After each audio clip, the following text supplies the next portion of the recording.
আমার কোমলমতি শিক্ষার্থীরা, আশা করি তোমরা ভালো আছো। আজকে ফিনান্স ও ব্যাংকিংয়ে প্রথম অধ্যায়ে আমি তোমাদের সঙ্গে আলোচনা করব অর্থায়ন ও ব্যবসায় অর্থায়ন। অর্থায়ন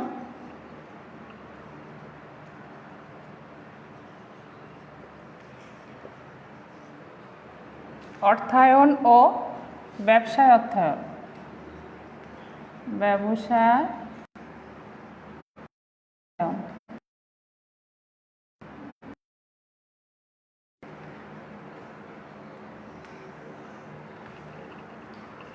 তোমরা জানো, সুপ্রাচীন কাল থেকে সভ্যতার ও বিজ্ঞানের যে আমাদের উন্নতি, এর জন্য আমাদের যে ব্যবসা বাণিজ্যের পরিধি এটা কিন্তু ধীরে ধীরে অনেক বৃদ্ধি পেয়েছে এবং প্রতিযোগিতামূলক বাজার সৃষ্টি হয়েছে।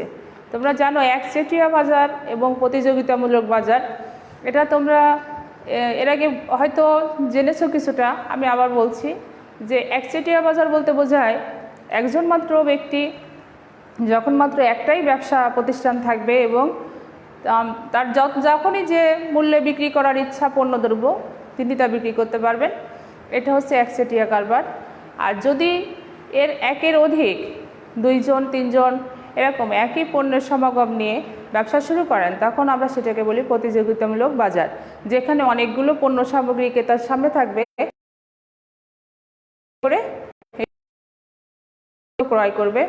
তাই এই যে পরিধি বেড়ে যাওয়ায় যে কোনো ব্যবসায়ী সবসময় চিন্তা করেন যে কিভাবে তার উৎপাদন খরচ কম রেখে তিনি সর্বোচ্চ মুনাফা অর্জন করে বিক্রি করতে পারবেন।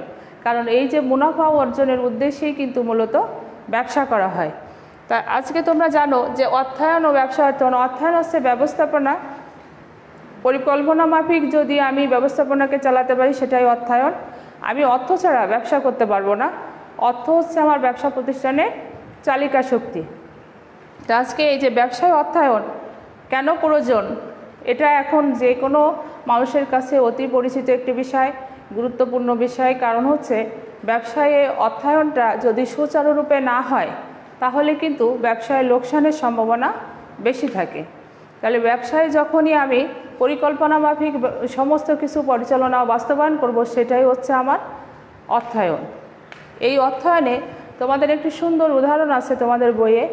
একটি দর্জির দোকান, যেটা দর্জি নিজস্বভাবে চালিত করেন বা চালনা করেন, সেখানে কিন্তু শুধুমাত্র একজন দর্জিই থাকে না, সেখানে একজন দর্জির সঙ্গে সেলাই মেশিনে কাটার জন্য একজন ব্যক্তি, সেলাই করার জন্য একজন ব্যক্তি, বোতাম এবং হাতের কাজ করার জন্য একজন ব্যক্তি, এরকম কর্মচারী নিয়োগ করা হয়। এই যে কাটার জন্য কাপড়, মেশিন ক্রয়, কাপড় ক্রয় এবং এই যে সুতা বোতাম এগুলো ক্রয় করার জন্য অর্থের প্রয়োজন হয়। আবার যখনই তিনি কর্মচারী লাগাচ্ছেন, নিয়োগ করছেন, তখন কিন্তু তাকে বেতন দিতে হয়।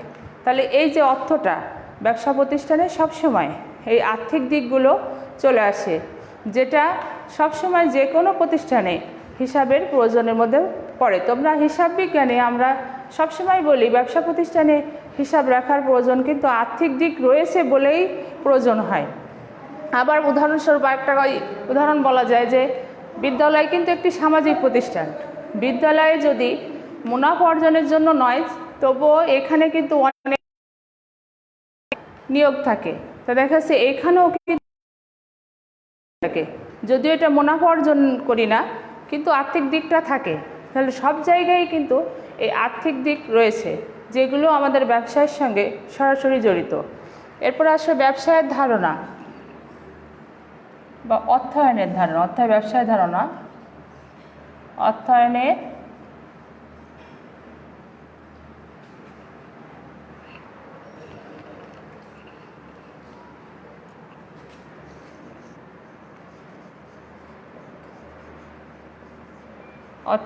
ধারণা, যেটা আমি তোমাদের কিছুক্ষণ আগেই বললাম যে ব্যবসা প্রতিষ্ঠানে সুপ্রাচীন কালের যে অবস্থা ছিল এখন কিন্তু আর তা নেই। আর সেই নেই বলেই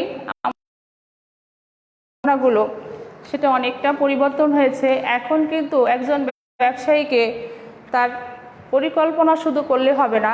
আমি যদি ব্যবসা করতে যেয়ে, তোমরা জানো পরিকল্পনা হচ্ছে পূর্ব প্রস্তুতি,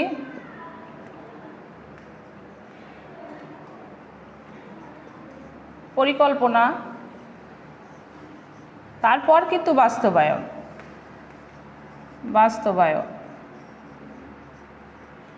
এই পরিকল্পনা হচ্ছে পূর্ব চিন্তা। তোমরা জানো আমি কোনো একটা কাজ করার পূর্বে যে আগে থেকে পোষণ করব যে এটা কাজটা কিভাবে হবে, আমার কতজন শ্রমিক নিয়োগ করব, কিভাবে করলে আমার কাজটা সুন্দর হবে, এরকম ধরনের যে বা পরিকল্পনায় সিদ্ধান্ত নিয়ে রাখা, এইটা হচ্ছে পরিকল্পনা। আর যখন সেই পরিকল্পনা মাফিক কাজ সুচারুরূপে করার জন্য আমি পদক্ষেপ গ্রহণ করব এবং তা শেষ করব, সেটা হচ্ছে বাস্তবায়ন। তা তোমরা জানো যে অর্থায়নের যে ধারণাগুলো, এই পরিকল্পনাকে বাস্তবায়নটাই হচ্ছে অর্থায়নের কাজ। অর্থায়ন যদি না করা হয় তাহলে কিন্তু বাস্তবায়ন করা সম্ভব হয় না। তা দেখা যাচ্ছে তোমাদের এই যে পাঠ্য বইয়ের উদাহরণগুলো তোমরা দেখলে, তোমাদের কিছু কিছু এই অর্থায়নের যে পরিকল্পনা, এর ভিতরে পার্থক্য রয়েছে বা প্রকারভেদ রয়েছে। পার্থক্য ঠিক নয়, প্রকারভেদ রয়েছে। এখানে তোমাদের পাঠ্য বইয়ে দেখো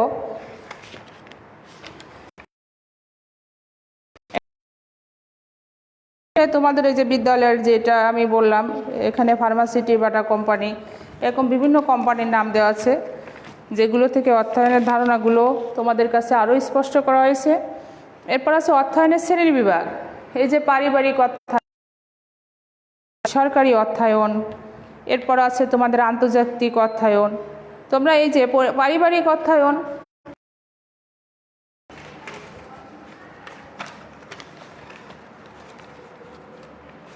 এক হচ্ছে পারিবারিক অর্থায়ন, পারিবারিক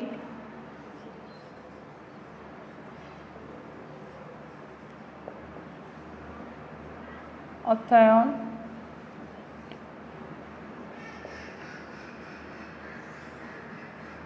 দুই সরকারি অর্থায়ন,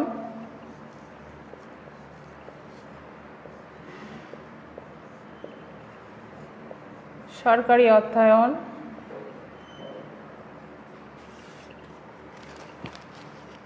তিন আন্তর্জাতিক অর্থায়ন,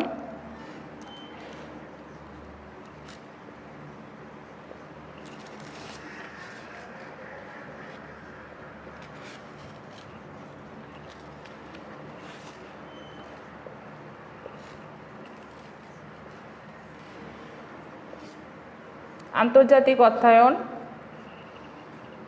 এরপর আবার আছে অব্যবসায়ী প্রতিষ্ঠানে অর্থায়ন, অব্যবসায়ী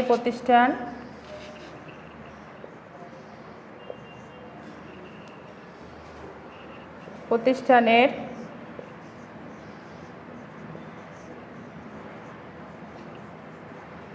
অর্থায়ন।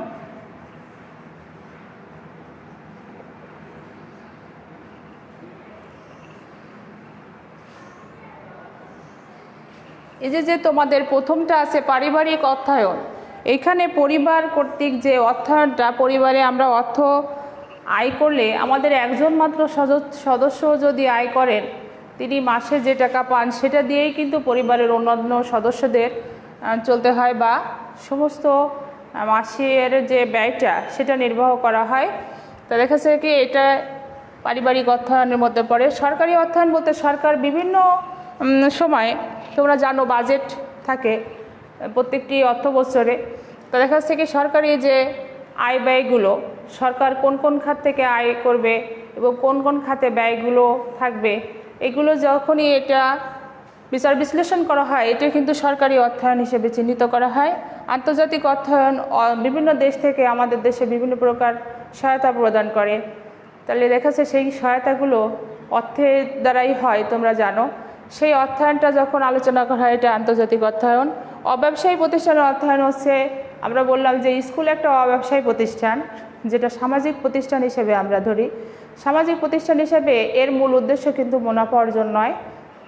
তখন দেখা যাচ্ছে কি এই যে অর্থায়ন ব্যবসায়ী প্রতিষ্ঠানের আলোচনা, এখানে কিন্তু অনেক এই অর্থায়নের ভিতরেই কিন্তু এই যে আন্তর্জাতিক অর্থায়ন বলো, সরকারি অর্থায়নের ভিতরে প্রত্যেকটা জায়গায় কিন্তু একটাই মূল উদ্দেশ্য, সেটা হচ্ছে অর্থের যথাযথ ব্যবহার করা। অর্থ যদি ভালোভাবে আমরা মানে কি বলা যায়, হিসাব সুষ্ঠুরূপে না করতে পারি, তাহলে কিন্তু কখনোই কোনো ভালো কিছু আশা করা যাবে না, সে ব্যবসায়িক প্রতিষ্ঠান হোক বা অব্যবসায়িক প্রতিষ্ঠানই হোক। তোমাদের পাঠ্য বইয়ে এইখানে আরও কিছু তথ্য আছে। ব্যবসায় অর্থায়ন, ব্যাংক ও আর্থিক প্রতিষ্ঠান। তোমরা জানো যে এর আগে আমি তোমাদেরকে ব্যাংক নিয়ে আলোচনা করেছিলাম।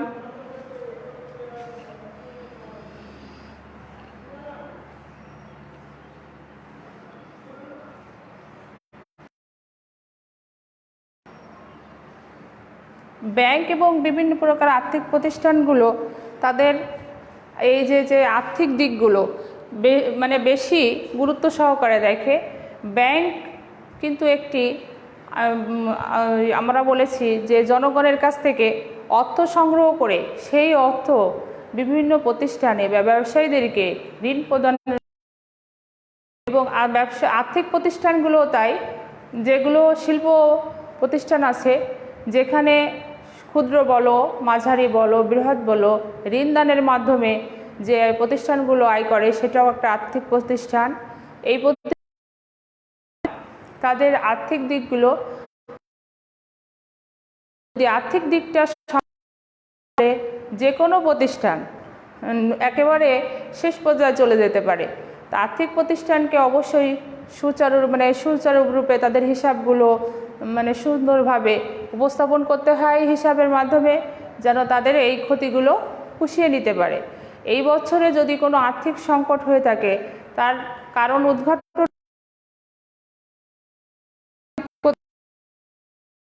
পাঠ্য বইয়ে,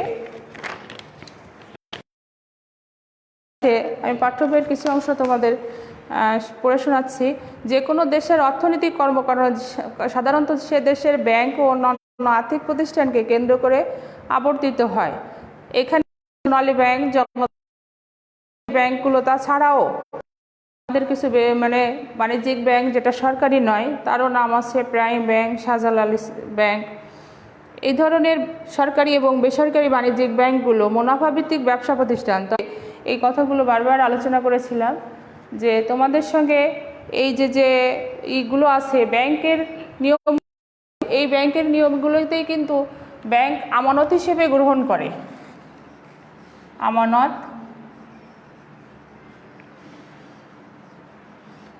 আর ঋণ,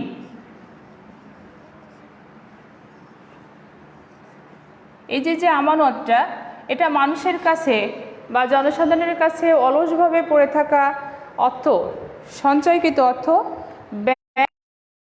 হিসাবের মাধ্যমে দেখা যায় মানুষ তাদের সঞ্চয়কৃত অর্থ বাড়িতে না রেখে ব্যাংকে রাখে, এবং আর হচ্ছে নিরাপদ রাখার জন্য। ব্যাংকে রাখলে তার যে স্বর্ণ অলঙ্কার বলো, দলিলপত্রাদি, অর্থ সব কিছুই নিরাপদে থাকে বলেই মানুষ কিন্তু মানসিক প্রশান্তির জন্যে ব্যাংকে রাখে। তা দেখা যাচ্ছে ব্যাংক এই আমানতটায় যে সুদ দেয়, হয়তো 100 টাকায় 1 টাকা সুদ দিল এবং ঋণ দানকারীকে 3 টাকা হারে সুদ গ্রহণ করলো। এই যে দুইয়ের পার্থক্য, এটাই কিন্তু ব্যাংকের আয়, যেটা সব ব্যাংকেই এই হিসাবেই সব কিছু কার্যক্রম পরিচালিত হয়। আর তোমরা দেখা যাচ্ছে ফিনান্সের যে অংশেই একটা সুন্দর ব্যাপার হচ্ছে, যে অংশেই যাও সেখানেই সব কিছুতেই অর্থ জড়িত, এবং হিসাব বিজ্ঞানেও যেখানে আলোচনা করতে চাও সবখানেতেই দেখবা যে অর্থ জড়িত। অর্থের আর্থিক দিকগুলো মূলত আলোচনা বা হিসাব করার জন্যই হিসাব বিজ্ঞান, ফিনান্স এবং উদ্যোগ, যেখানে ব্যবসায়ীদেরকে নিয়েই মূলত আমাদের সব কিছু কারবার। ব্যবসায়ী জগতে থাকা এবং বেকার যুবকরা যাতে অল্প সময়ে কিভাবে স্বাবলম্বী হতে পারে, সেইগুলোই আমাদের মূলত পাঠ্য বইয়ে বেশি দেখানো হয়েছে। এখানে তোমাদের আরও কিছু বিষয় আছে। কারবারি অর্থায়নের গুরুত্ব, যেটা 7 পৃষ্ঠা আছে। ব্যবসায়ী মূলধন সংকট হলে অনগ্রসর ব্যাংক, স্বল্প শিক্ষিত উদ্যোক্তা, উৎপাদনমুখী বিনিয়োগ, জাতীয় আয়, কারবারি অর্থায়নের নীতি, তারল্য বনাম মুনাফা নীতি, উপযুক্ততা নীতি, কারবারের বৈচিত্র্যায়ন ও ঝুঁকি। আমি কয়েকটি মাত্র পয়েন্ট তোমাদের সঙ্গে আলোচনা করছি, কারণ অল্প সময় সবগুলো পয়েন্ট একসঙ্গে তোমাদের সঙ্গে আলোচনা করা সম্ভব হয় না। বৈচিত্র্যায়ন, তোমাদের এই জিনিসটা সবসময় অধিকাংশ সময় ক নম্বর প্রশ্নে থাকে। এই যে বৈচিত্র্যায়ন, এই বৈচিত্র্যায়নটা হচ্ছে তুমি যদি কোনো পণ্য সামগ্রী প্রতিষ্ঠানে বিক্রি করো, সেখানে একটা পণ্যর জায়গায় আরেকটা পণ্যকে সংযুক্ত করা। অর্থাৎ এখানে শুধুমাত্র চকলেট চিপস বিক্রি করি, সেখানে আইসক্রিম জুস যদি যুক্ত করা হয়, এটা হচ্ছে বৈচিত্র্যায়ন। এবং দেখা যাচ্ছে কি, আমি যদি এগুলো সুন্দরভাবে সাজাতে পারি, অর্থাৎ তোমাদের ওই যে বইয়েই আছে পর্যায়িতকরণ এবং প্রমিতকরণ, এটা যদি আমরা করতে পারি তাহলে কিন্তু আরও বেশি বিক্রির পরিমাণ বৃদ্ধি পায়। আর এখানে যে বলা হয়েছে স্বল্প শিক্ষিত উদ্যোক্তা, যিনি লেখাপড়া জানেন না, মানে অল্প কিছু লেখাপড়ায় তার সম্বল, সেই মানুষটা যে ব্যবসা করতে পারবে না এমন কিন্তু নয়। তিনি ইচ্ছা করলে বা উদ্যোগ গ্রহণ করলে ভাবে পারবেন ব্যবসা করার মাধ্যমে। এইগুলো তোমাদের এখানে দেয়া আছে। আর আছে আর্থিক ব্যবস্থাপনের যে কাজগুলো, আয় ব্যয় সিদ্ধান্ত। তোমাদের আয় ব্যয় সিদ্ধান্তগুলো মূলত একটা প্রতিষ্ঠানের শুধু কিন্তু আয় হয় না, ব্যয়ও হয়। তা দেখা যাচ্ছে কি, একজন ব্যক্তি যখন শুধুমাত্র আয় করবেন তার যে ব্যয় থাকবে না তা কিন্তু নয়। ব্যবসা প্রতিষ্ঠানে আয় এবং ব্যয় একে অপরের পরিপূরক বলা যায়। আয় ব্যয়, আমি এইখানে প্রতিষ্ঠানে কাঁচামাল ক্রয় থেকে শুরু করে সব কিছু কিন্তু আমাকে ব্যয় করতে হয়। কাঁচামাল ক্রয়, কাঁচামাল ক্রয়,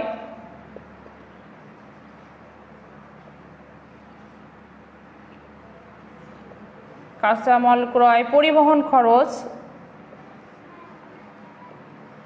পরিবহন খরচ, কুলির মজুরি,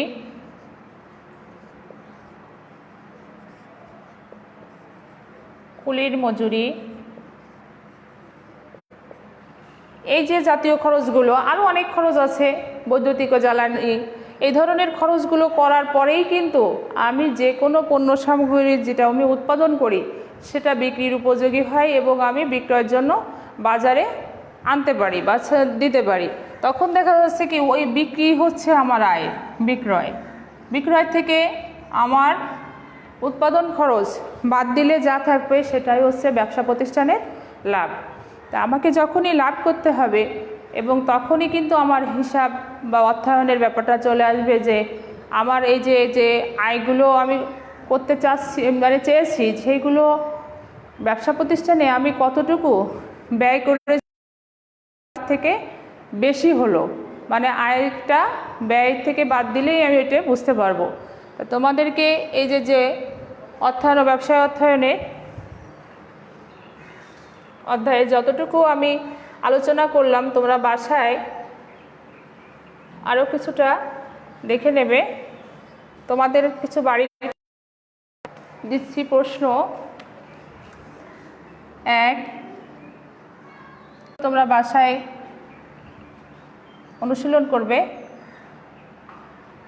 স্বল্প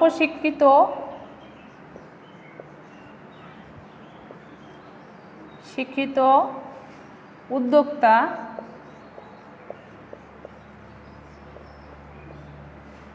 কেন প্রয়োজন? কেন প্রয়োজন? আমাদের ব্যবসায়িক জগতে কেন প্রয়োজন? 3, বৈচিত্র্যায়ন কি?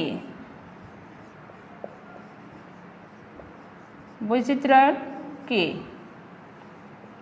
4 নম্বর প্রশ্ন, সরকারের অর্থায়নের খাতগুলো কি কি? সরকারি অর্থায়নের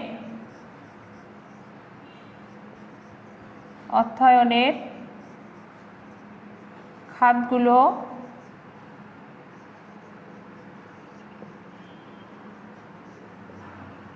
কি কি? এই 4টি প্রশ্নই তোমরা বাসায় অনুশীলন করো।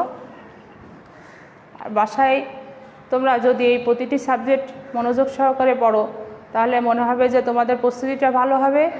তো তোমরা সবাই ভালো থেকো, সুস্থ থেকো। আল্লাহ হাফেজ।